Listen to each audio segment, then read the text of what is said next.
It's the rise of online gangs, mainly teenage boys, sharing really extreme stuff.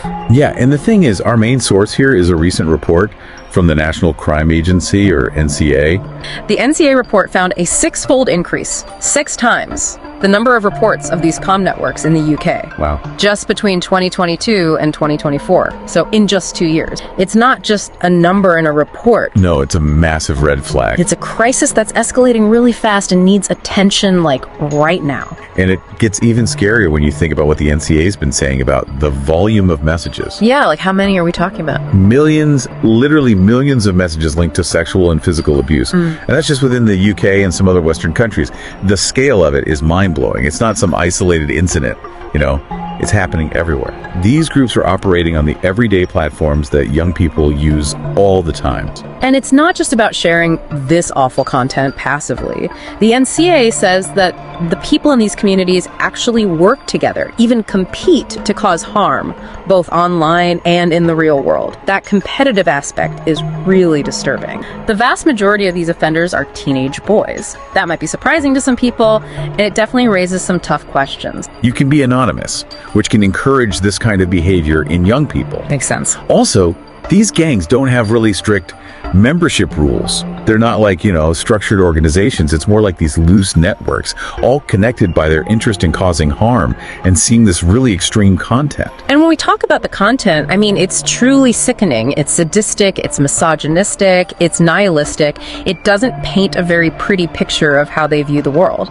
The report outlines a pretty scary range of criminal activity. For one, there are the cyber attacks. Like what specifically? Like using malware to mess with systems, ransomware to extort people, data breaches to steal personal information. That kind of thing can really damage individuals and organizations. Yeah, for sure. Then there's fraud, which can obviously be financially devastating for victims. Right. And even more worryingly, there's a growing link with extremism. And probably the most terrifying aspect is the grooming and blackmailing, the serious physical violence, and the child sexual abuse. The report even details cases of girls as young as 11 being coerced into self-harm, sexually abusing themselves or their siblings, even pets. It's almost too awful to think about. And then there's the fact that they encourage victims to take their own lives. That's another disturbingly common tactic. It shows the extreme control and manipulation these offenders have over their victims. The NCA report does touch on some possible motivations. What are the main things they've found? One of the biggest drivers seems to be the desire for notoriety and status within these online communities.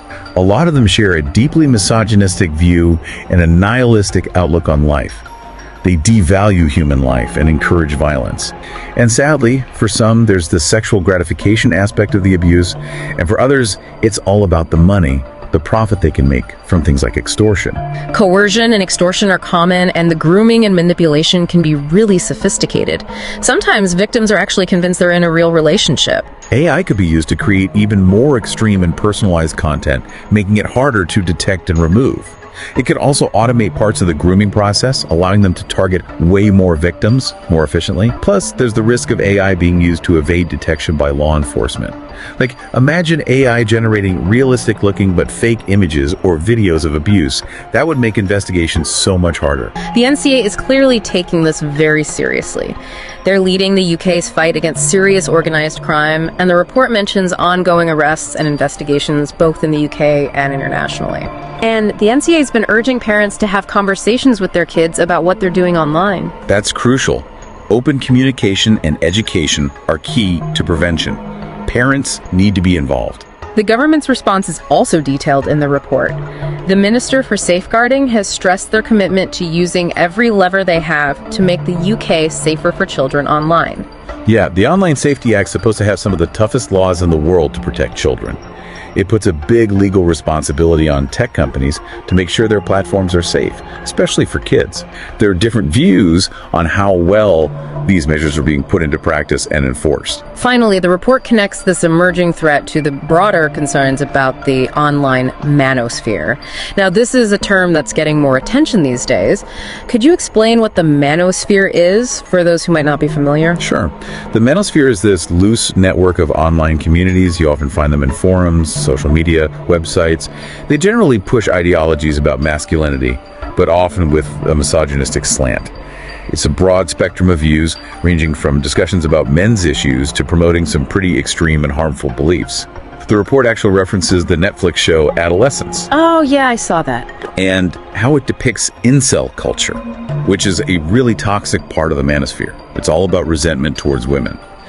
The show really showed how these online beliefs can spill over into real-world violence, and I think that was a wake-up call for a lot of people. And even high-profile figures like Keir Starmer have talked publicly about a problem with boys and young men in this context. And then you've got Gareth Southgate warning about the dangers of toxic influencers online. It leaves us with a final and maybe uncomfortable thought, given how easy it is to access these online spaces where these groups thrive, and the complex and disturbing motivations behind it all, from the desire for online status to the influence of extreme ideologies. What does it mean for society in the long term if this keeps growing?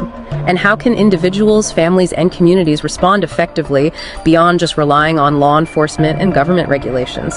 Thanks for joining us on this deep dive.